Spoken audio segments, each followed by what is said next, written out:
Court notice ignore ಮಾಡಿದ್ರೆ ಏನಾಗುತ್ತೆ ಅದನ್ನು ಸಂಪೂರ್ಣವಾಗಿ ತಿಳಿಸ್ಕೊಡ್ತೀನಿ ನೋಡಿ ಸ್ನೇಹಿತರೆ. ಸಾಮಾನ್ಯವಾಗಿ ನ್ಯಾಯಾಲಯದಿಂದ ಯಾವುದೇ ಒಂದು ನೋಟಿಸನ್ನು ಬಂದರೂ ಸಹ ಯಾವುದೇ ಕಾರಣಕ್ಕೂ ನೀವು ತಿರಸ್ಕಾರ ಮಾಡಬಾರ್ದು, ಇಗ್ನೋರೆನ್ಸ್ ಮಾಡಬಾರ್ದು ಸ್ನೇಹಿತರೆ. ಯಾಕಂತ ಹೇಳಿದ್ರೆ ನ್ಯಾಯಾಲಯದಿಂದ ನೋಟಿಸು ಕೇವಲ ಒಂದೇ ಬಾರಿ ಬರೋದು. ಹಲವಾರು ಜನ ತಿಳ್ಕೊಂಡಿರ್ತಾರೆ 2 ಸಲ ಬರುತ್ತೆ, 3 ಸಲ ಬರುತ್ತೆ, ನೆಕ್ಸ್ಟ್ ತಗೊಂಡ್ರಾಯ್ತು ಬಿಡು, ಆಮೇಲೆ ತಗೊಂಡ್ರಾಯ್ತು ಬಿಡು, ಆಮೇಲೆ ತಗೊಂಡು ಹೋದ್ರಾಯ್ತು ಬಿಡು ಕೋರ್ಟ್ಗೆ ಅಂತ ಹೇಳಿ ಒಂದು ಇಗ್ನೋರೆನ್ಸ್ ಮಾಡ್ತಾರೆ. ಅದು ತುಂಬ ತಪ್ಪು ಅಂತಲೇ ಹೇಳ್ಬೋದು. ಯಾಕಂತ ಹೇಳಿದ್ರೆ ನ್ಯಾಯಾಲಯದಿಂದ ಬಂದಂಥ ನೋಟಿಸನ್ನು ಒಂದು ಸಲ ನೀವು ಸ್ವೀಕಾರ ಮಾಡೋದಂತಾಯಿತು, ನಿಮಗೆ ನಾಲೆಡ್ಜ್ ಇದೆ, ಕೇಸು ನಿಮ್ಮ ಮೇಲೆ ಇರೋದು, ನಿಮಗೆ ನಾಲೆಡ್ಜ್ ಇದೆ ಅಂತೇಳಿ ನ್ಯಾಯಾಲಯ ಪರಿಗಣಿಸುತ್ತೆ. ನೋಟಿಸ್ ತಲುಪಿದ ಮೇಲೆ ನೀವು ಕೋರ್ಟ್ಗೆ ಹೋಗಲೇಬೇಕು. ಕೋರ್ಟ್ಗೆ ಹೋಗಿಲ್ಲ ಅಂತ ಹೇಳಿದ್ರೆ ಏನಾಗುತ್ತೆ ಅಂತ ಹೇಳಿದ್ರೆ ಎಕ್ಸ್ ಪಾರ್ಟಿ ಆರ್ಡರ್ ಮಾಡ್ತಾರೆ.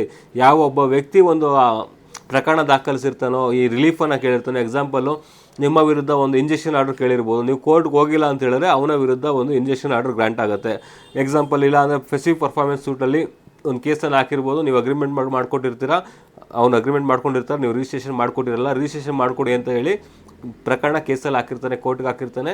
ಆವಾಗ ಬಂದು ನೀವು ನೋಟಿಸನ್ನು ತಗೊಂಡು ಕೋರ್ಟಿಗೆ ಬಂದಿಲ್ಲ ಅಂತ ಹೇಳಿದ್ರೆ ಕೋರ್ಟು ಡೈರೆಕ್ಟಾಗಿ ನೀವು ರಿಜಿಸ್ಟ್ರೇಷನ್ ಮಾಡ್ಕೊಳ್ಳಿ ಅಂತ ಹೇಳ್ಬಿಟ್ಟು ಎಕ್ಸ್ ಪಾರ್ಟಿ ಆರ್ಡರ್ ತೊಗೋಬೋದು ಸ್ನೇಹಿತರೆ. ಆದ್ದರಿಂದಾಗಿ ಕೋರ್ಟಿಂದ ಯಾವುದೇ ನೋಟಿಸ್ ಬಂದರೂ ಇಗ್ನೋರ್ ಮಾಡಬೇಡಿ. ಇಗ್ನೋರ್ ಮಾಡಿದ್ರೆ ಅದಕ್ಕೆ ಬೆಲೆ ಕಟ್ಟೋಕ್ಕಾಗೋದಿಲ್ಲ, ಅಂಥ ಒಂದು ಕಷ್ಟಕ್ಕೆ ನೀವು ಸಿಲ್ಕೋತೀರಾ ಅಂತ ಹೇಳ್ಬೋದು. ಆದ್ದರಿಂದ ಕೋರ್ಟ್ ನೋಟಿಸ್ನ ಇಗ್ನೋರ್ ಮಾಡಿದ್ರೆ ತಗೊಂಡು ಹತ್ತಿರದ ವಕೀಲರನ್ನ ಭೇಟಿ ಮಾಡಿ ಮುಂದೆ ನೀವೇನು ಮಾಡಬೇಕು, ನಿಮ್ಮ ಹಕ್ಕನ್ನು ಹೇಗೆ ರಕ್ಷಣೆ ಮಾಡ್ಕೋಬೇಕು ಅನ್ನೋದನ್ನ ತಿಳ್ಕೊಳ್ಳಿ.